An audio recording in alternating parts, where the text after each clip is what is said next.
Welcome to the deep dive. So, have you ever felt like learning English is just taking way too long? Or costing a fortune. All those tutors. Exactly. Or maybe it's just, boring. If that sounds familiar, stick around. Yeah, because today we're looking into a pretty interesting approach, something called comprehensible input. Right. We've dug into some material on this, and basically, our mission today is to figure out if this could genuinely be a faster, maybe even more enjoyable way for you to learn English. It really challenges those traditional methods most of us probably went through. You mean the classrooms, the grammar drills? Precisely.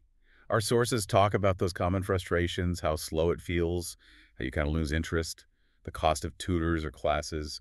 It feels like pushing a rock uphill sometimes. Okay, so let's unpack this comprehensible input. What exactly are we talking about here? Well, think of it like this. You're understanding the language because of the situation, the context. Hmm. Like Hmm. maybe there are visuals or you hear things repeated in slightly different ways. It's not just memorizing a word from a list. Can you give an example? Sure. Imagine watching someone, say, bake a cake in a video. They're talking about the ingredients, the steps. Mix the flour, add the eggs. Okay. You understand what those words mean because you can see what's happening. Your brain just naturally connects the sound to the action or the object. Ah, right. So you're learning by seeing and hearing it used in a context you already grasp. Exactly. And the benefits for you, the learner, are pretty broad according to this method. Like what? Well, vocabulary, obviously, but also things like pronunciation, hearing it used naturally, listening skills get a boost, Okay. and even grammar and sentence structure. You start to sort of absorb it intuitively. Without consciously studying rule tables. That's the idea. It's about getting you to the point where you can start thinking in English more naturally, less translation. Your brain picks up the patterns. Interesting. Now, the material we looked at really highlights using real-life logs for this. How do they fit in? Vlogs are kind of perfect for this approach. They give you that real-world context we were just talking about. Right, real people, real situations. Exactly. Not actors reading scripts, usually. Mhm. It makes it more engaging, more relatable than, say, a textbook dialogue about buying apples. Yeah, definitely less dry.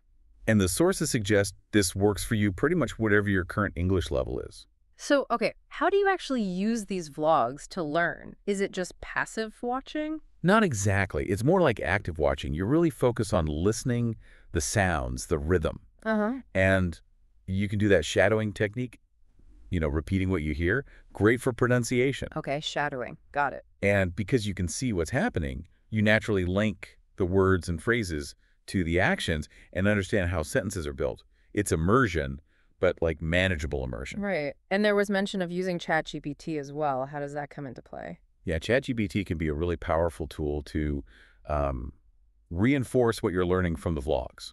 How so? Let's say you hear a phrase in the vlog and you're not quite sure. You can ask ChatGPT for a simple definition, maybe see it used in a few more example sentences. Ah, for clarification and practice. Exactly. Or you can ask it to make a quick quiz for you based on the vlog's vocabulary. And you can customize it, ask about specific verb tenses, or even ask for explanations in your own language if that helps initially. That sounds really flexible, very personalized. It is. You can prompt it like, explain the phrase, get the hang of it, used in the video, and give me 3 more examples. Okay, that makes sense. Now, what about actually remembering all this new vocabulary long term? Good question. The sources do mention spaced repetition software SRS, like Anki. That's one option. Like digital flashcards that show up when you need to review them. Basically, yeah, it's very efficient for memorization. But, maybe just reviewing your own notes or rewatching bits of the vlogs work well enough for you. It depends on your learning style. Find what works for you. Okay, so the really big question, does this actually speed things up? There was a pretty bold claim in the materials. There was. The suggestion is that this kind of comprehensible input, especially through videos, could be significantly more effective than traditional methods. How much more effective? Potentially up to 4 times faster, according to the source. It even suggested that like a 10 or 15-minute vlog session focused on comprehensible input might give you the same benefit as a full hour in a standard classroom. Wow, okay, 4 times faster. That's quite something. Why would it be so much more efficient? The idea is that your brain is learning more naturally, the way it's designed to acquire language through understanding messages, not by consciously analyzing grammar rules all the time. And because it's more engaging, you're likely to stick with it longer. Right, the enjoyment factor keeps you going. Precisely. So wrapping this up then, what's the core takeaway for you, the listener? I think the main point is that surrounding yourself with English you can actually understand, using enjoyable stuff like real-life vlogs, and Mhm. maybe boosting it with tools like ChatGPT. Well, it offers a real possibility to learn faster and, crucially, enjoy the process a lot more. Makes a lot of sense. Definitely offers a different perspective than just hitting the textbooks. Yeah, it's about integrating it more naturally into things you might already enjoy watching. So a final thought for everyone listening.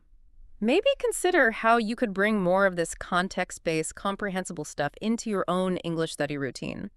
See if focusing on understanding the message first makes a difference for you. Thanks for joining us for this deep dive.